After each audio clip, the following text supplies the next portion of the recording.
Our next speaker is Christina Pagel. She is a director of UCL Clinical Operational Research Unit, where she's developing mathematical tools to support the delivery of health services.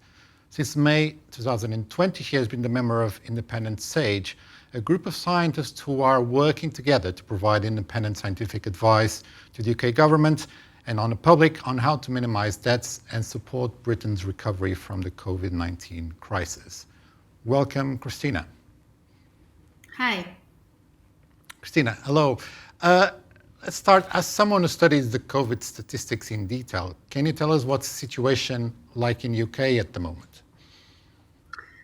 Yeah, sure. So, overall cases are quite high. We're recording about 30,000 new cases every day. If you look at it by different nations, it's quite different. So England and Wales are going up, Scotland and Northern Ireland are coming down, but from quite high peaks a few weeks ago. In England specifically, cases are going up in school-age children, so 5 to 14-year-olds, and actually coming down in adults, coming down a lot in young adults, so people between 16 and 30. And I think that is now we are seeing the impact of high vaccination rates in this group, and actually some impact from having high infections over the summer, giving some natural immunity as well. It is quite concerning, the rise in school-age children. We're now back at the highest levels of recorded cases we've ever seen in 5 to 14-year-olds. We're in the third week of school this term in England. Scotland schools went back middle of August, and they had 40,000 confirmed infections under 15 since the middle of August, which is more than they recorded in the entire previous year. So we do see that, that it is quite, like, Delta in schools is not a great mix, especially in an unvaccinated population. In terms of more severe disease, hospitalizations in England are steady at about 500 to 700 a day, which is much lower than the peak, but still quite significant and 10 times higher than a year ago. And regionally is quite different. So the north of England has substantially more burden of severe disease than the south of England at the moment. And COVID patients are sick. So actually about a fifth of our critical care capacity in England is COVID patients right now. And that is really affecting the NHS's ability to try and cope with them. We've got a backlog of something like 5 million patients waiting for treatment. So that is also creating problems. But the good news is we have really good vaccination rates. Over 90% of over 50s in the UK are fully vaccinated, and it's about 70 to 80% of 30 to 60-year-olds are 50-year-olds are fully vaccinated. And now about 60% of 18 to 30-year-olds are fully vaccinated. So we do have good vaccination rates. And we only just opened vaccination to 16 and 17-year-olds about 4 weeks ago, and 60% have had one dose. So that is really good news. And that is good news now that we go into winter. The other thing is that we've had really high infection rates for a long time in England, so we haven't been below 20,000 cases a day in the UK since the end of June. So that's 3 months. We've had over 3 million confirmed cases since the middle of May, since Delta became dominant. And that compares to 4 million cases over the previous year. So we've kind of got high immunity from infection, which isn't the best way of getting it. And we've got high immunity from vaccination. And what happens next as we go into winter, when we're going inside, we've got schools cases are increasing, we're going back to university, we're going back to work, we're increasing our contacts. All of that is really, really uncertain. And the government advisor, SAGE, actually said, we just don't really know what's going to happen, how those things are going to combine.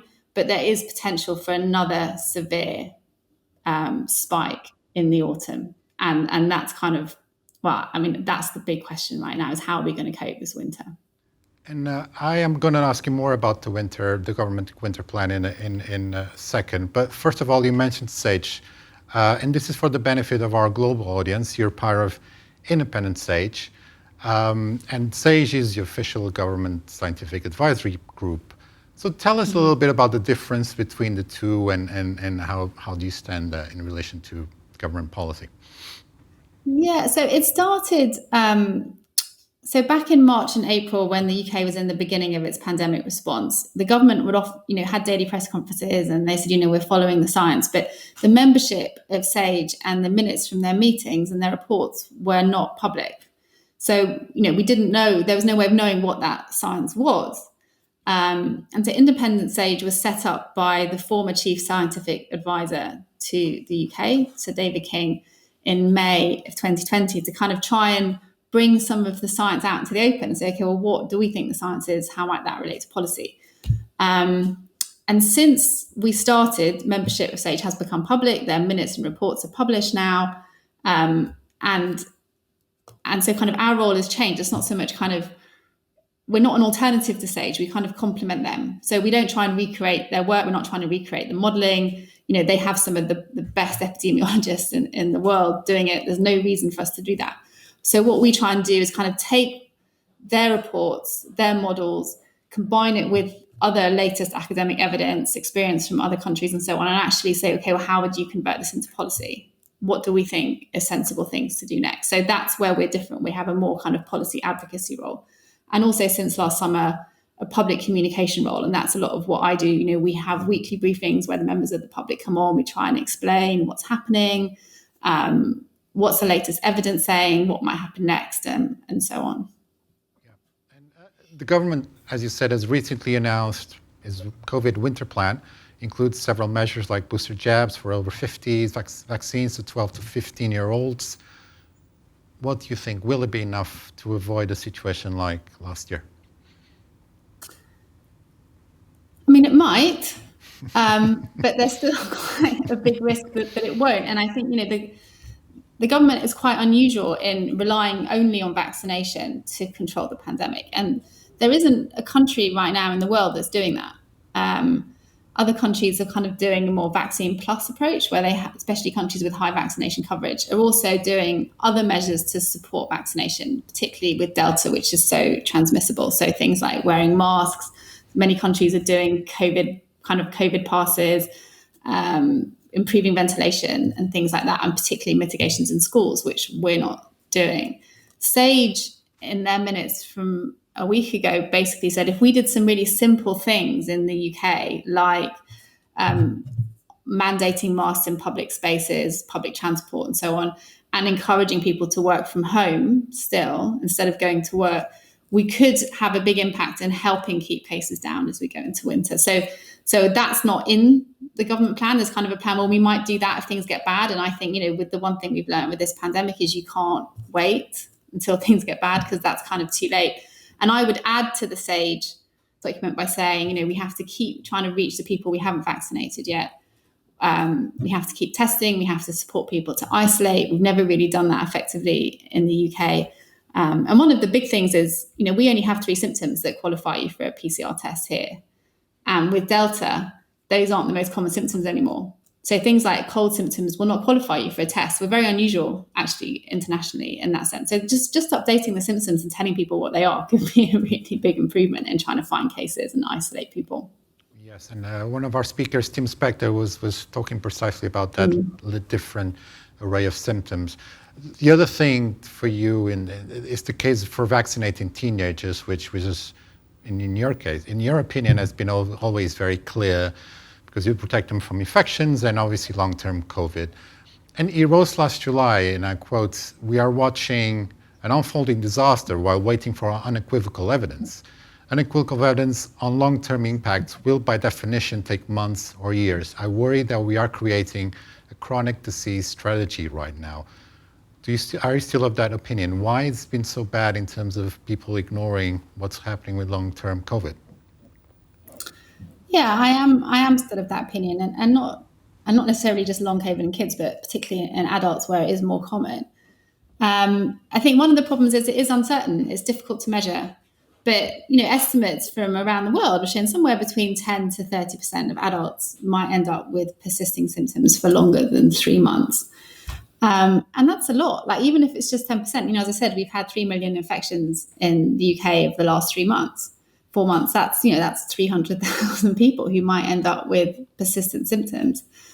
Our Office of National Statistics runs an infection survey where it tests people randomly, so it doesn't rely on test-seeking behaviours.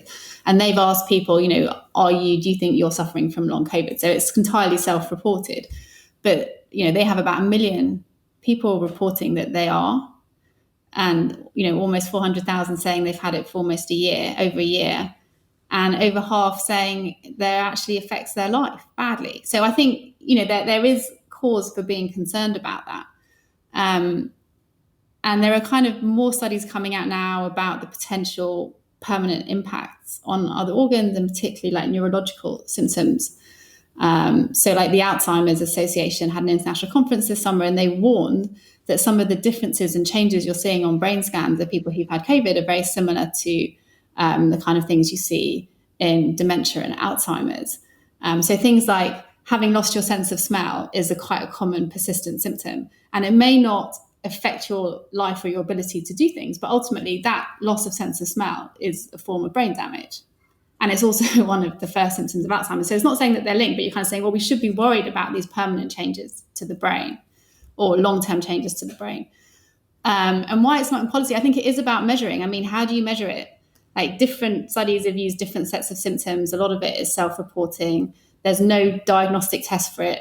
It looks like there are different types of long COVID. So, if you've been in ICU, you have a very long recovery that's probably more related to being in ICU than COVID. Or people who've been in hospital with COVID tend to have different kind of long-term symptoms to people who've not been in hospital with COVID. And then you might have problems with your lungs if your lungs were really affected, or neurological symptoms like brain fog and concentration, or gastro symptoms. So it's kind of, how do you mesh those things together and measure it and make that happen into policies? So that, I think, has been challenging.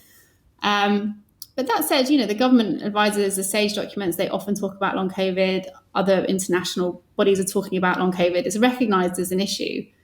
And it's, I guess, a governmental decision on whether it factors into policy. When it comes to the UK, my personal view is that one of the UK strategies is to live with high cases. And the only way you can justify that is to kind of minimise long-term problems from that. So, I mean, that's a personal opinion. Of course. One of the other things you mentioned was it's what's happening in ICU units right now. You're one of the leaders of the Chimera Center at UCL, was using machine learning to analyze data from what's happening there. Tell us more about the project.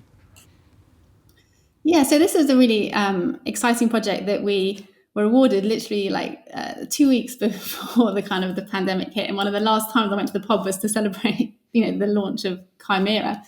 So it's funded by the Engineering and Physical Sciences Council in England. And it's about trying to improve the care that we can give to people in intensive care. And it's based on using all of that data we get on their physiology from the bedside. So the kind of bedside monitors that show you heart rate, respiratory rate, blood pressure, all of that stuff typically isn't used to understand the condition, because it wasn't stored. Like, it's masses of data and it just wasn't stored. But over the last few years, now that technology has improved so much, it has started to be stored. So you have literally millions of data points for patients as they're intensive care for several days to several weeks of their physiology as they get better. And so what we're trying to do is bring together kind of mathematicians, computer scientists, statisticians, and clinicians, and say, okay, well, what can we understand from this data? How can we help support your decisions on really common things like, when do you take a breathing tube out? What kind of medications should you give to people based on their physiology and how they've been recovering in ICU? So that's the idea. And we're kind of just a year in now. Great. I do need to ask you a non-COVID question. You have many ongoing projects, obviously. One of them is working with the Health Foundation to study women's period pain. Tell us more about that study. Yeah, so it's not published yet, and it is quite preliminary work, so I can't say too much about it. But it is, I think, a really important project, and we're hoping to kind of take this work forward into a fully funded, proper project.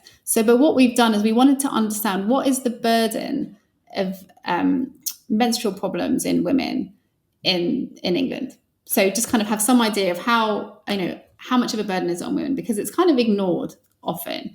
And so we looked at two really common problems, which is pain during periods and heavy menstrual bleeding, both of which can be very disruptive and distressing to women. And what we did is we used general practice, so primary care records for 500,000 women between the ages of 8 and 60. And we looked for signs that they'd visited the doctor with a symptom that implies either heavy menstrual bleeding or pain during periods.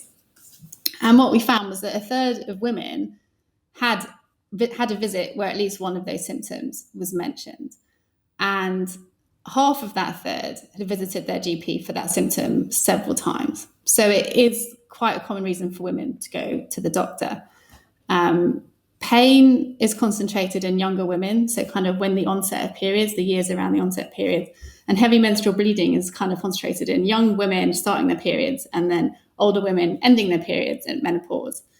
And so like by the age of 54, almost half of women had reported a symptom of heavy menstrual bleeding. We found that it seems to affect women of colour and women in more deprived communities more. We know that in our data, about a fifth of women by the time they're 54 reported pain. But we know from surveys, which don't rely on like doctor visits, that about 80% of women experience pain during their periods at some point. And a really big survey in the States found that only about 11% of young women, this is young women, reported ever seeing a doctor about pain. And pain's become normalized. You know, women kind of, as soon as you start your period, you're told it comes with pain. But the same survey showed that about 10 to 15% of women get pain that's so bad they can't work for 1 to 3 days every month. I mean, that's a massive impact on your life. And somehow we've been told to cope with it, to live with it. There's not that much research done into how to improve pain. And I think it's because it is self-limiting. When your period stops, it stops. It's not life-threatening, but it is just this continuous burden of distress, and heavy menstrual bleeding can be very socially distressing for women that I don't think we're dealing with. So that's why I really want to do this project. Christina, do keep us updated on the results of that study, and we'll invite you back to Wire Health in the future to tell us when you have results. Thank you so much for your time. It's been a pleasure. Thank you. Thank you.